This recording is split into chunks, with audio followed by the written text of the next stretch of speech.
Hello everyone, welcome to my channel. I hope everyone is having a wonderful day. They were once the golden couple of British television. Charming, witty, and seemingly inseparable. Richard and Judy. Even their names sounded like a love story. From cozy breakfast interviews to emotional book club moments, Richard Madeley and Judy Finnegan spent over 3 decades in the public eye. Smiling, laughing, finishing each other's sentences. But behind the lights, the applause, and the polite smiles, it got ugly. "I always thought love was enough," Richard said softly, his eyes distant, voice slightly trembling during a rare, emotionally raw interview for a BBC documentary. "But sometimes, love gets buried under the weight of life." For years, Richard and Judy were a brand, a united front. But privately, they were navigating emotional minefields: illness, professional jealousy, resentment, silence, and worse. "It wasn't one thing," Judy admitted, her voice hoarse. "It was 1,000 little things. Missed anniversaries, slammed doors, unsaid apologies." The turning point came in 2015. Richard had taken on a solo project, an intense travel documentary that took him around the world for 3 months. Judy had been battling depression at the time, struggling, quietly, as always. "He begged me not to go," Richard confessed. "And I went anyway." He paused.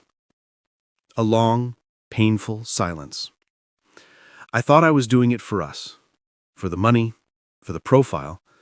But the truth is, I think I just needed to escape." Judy didn't answer his calls for weeks. When he returned, the warmth in their home was gone. So were the photographs from their wedding day, all tucked away in a drawer.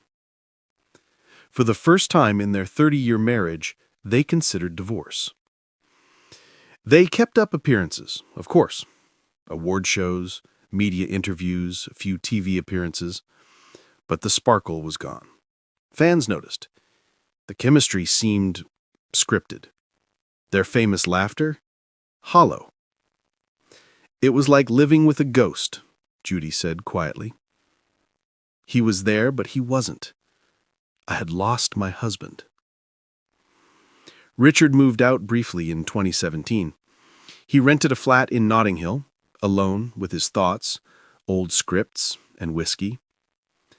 "I remember sitting there at 2 a.m. watching our old shows, watching the way we used to look at each other, like we were the only 2 people in the world. And I cried. Properly cried."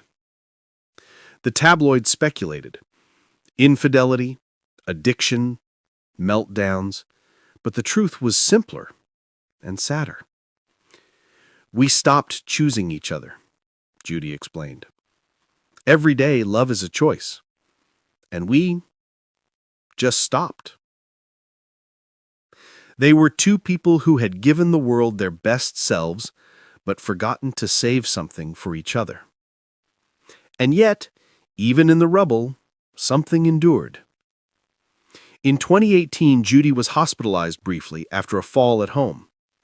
Richard was at her bedside every day, reading to her, holding her hand, whispering apologies she was too groggy to fully hear. "She was asleep," he said, smiling faintly, "but I told her everything. That I missed her, that I messed up, that I still loved her." When she woke up, she didn't say anything, just held his hand, tight. That was their turning point.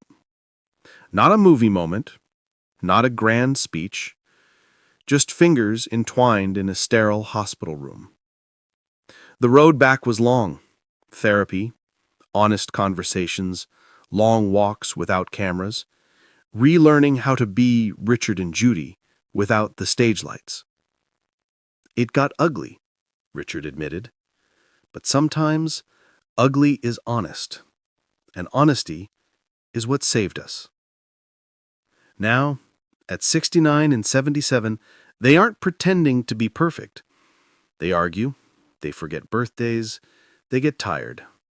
But they also laugh. A lot.